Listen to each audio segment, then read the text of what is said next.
অনেকে দেখতেন চাইছিলেন কারবালার ওই জায়গা, যেই জায়গায় হজরতে ইমাম হোসেন রাদিয়াল্লাহু আনহুর দেহ থেকে মাথা মোবারকটা আলাদা করছে, ওই জায়গায় আজকের ভিডিওর শেষে দেখানোর চেষ্টা করব।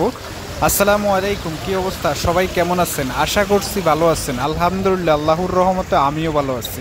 আবারও চলে আসলাম ইরাকের ঐতিহাসিক কারবালার নতুন আরেকটা ভিডিও নিয়ে। আশা করছি সবাই ভিডিওটা শেষ পর্যন্ত দেখবেন। ভিডিওর শেষে যেই গড়টার ভিতরে হজরতে ইমাম হোসেন রাদিয়াল্লাহু আনহুর রওজা শরীফ আছে, ওই গড়টাও দেখানোর চেষ্টা করবো। আর কারবালার আশেপাশের রাস্তাগুলো দেখানোর জন্য অনেকে রিকোয়েস্ট করছিলেন আমার ইনবক্সে বা পার্সোনালি, অনেকে বলছিলেন যে ভাই কারবালার আশেপাশের রাস্তাগুলো একটু দেখাবেন। তাই আমি চলে আসলাম সকালবেলা আপনাদেরকে দেখানোর উদ্দেশ্যে। দেখতেছেন কারবালায় আজকেও সকালবেলা দেখা যাইতেছে কারবালায় মানুষজন কম। আজকে আমরা ঈদ পালন করতেছি, ওনারা কিছু কিছু মানুষ রোজা রাখছে, কেউ কেউ আবার ঈদও পালন করতেছে।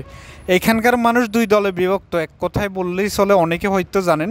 এখানকার মানুষ কেউ সৌদির সাথে রোজা রাখে, সৌদির সাথে ঈদ করে, আবার কেউ নিজেরা মানে চাঁদ দেখে রোজা রাখে, আবার চাঁদ দেখে আর রোজা সারে বা ঈদ করে। এই ধরনের সিস্টেমের কারণে কেউ আজকেও রোজা রাখছে, কেউ আবার আজকে ঈদও পালন করতেছে। যাই হোক, আমরা সৌদি আরবের সিস্টেমে রোজা রাখলাম, সৌদি আরবের সাথে আবার ঈদও করতেছি। যাই হোক, ঈদের দিন আধাবেলা ছুটি পাওয়ার কারণে এই কারণে কারবালাতে ঘুরতে বের হলাম। দেখেন কারবালার মোটামুটি পরিবেশটা অনেক সুন্দর দেখা যাইতে সকালবেলার কারণে।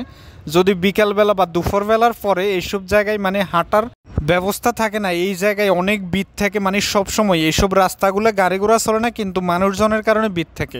মাঝে মধ্যে এইসব রাস্তায় গাড়ি ঘোড়া একটা দুইটা দেখা যায়, হয়তো আপনারা দেখতেছেন বা দেখবেন। তো আসলে মূলত হলে এখানকার বড় বড় যেসব স্টাফ আছে বা এখানকার দায়িত্বশীল লোক, ওনারাই এইসব জায়গায় গাড়ি নিয়ে ঢুকে বা এইসব জায়গায় কোনো মালসামানা নিয়ে আসে।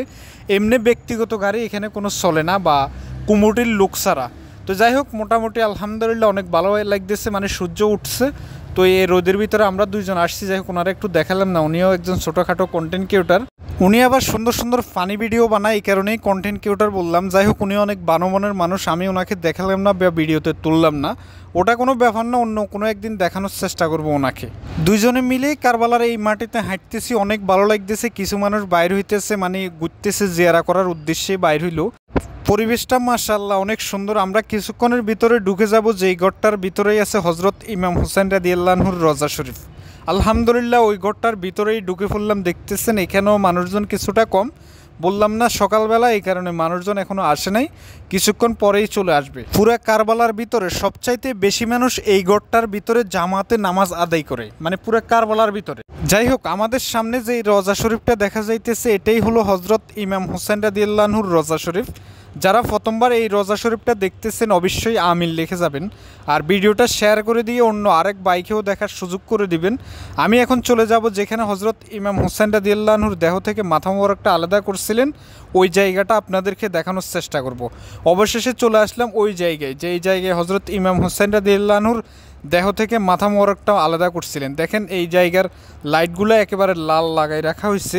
এই ঐতিহাসিক হৃদয় বিদারক জায়গা কারা কারা প্রথমবার দেখলেন সেটা অবশ্যই কমেন্ট করে জানাবেন।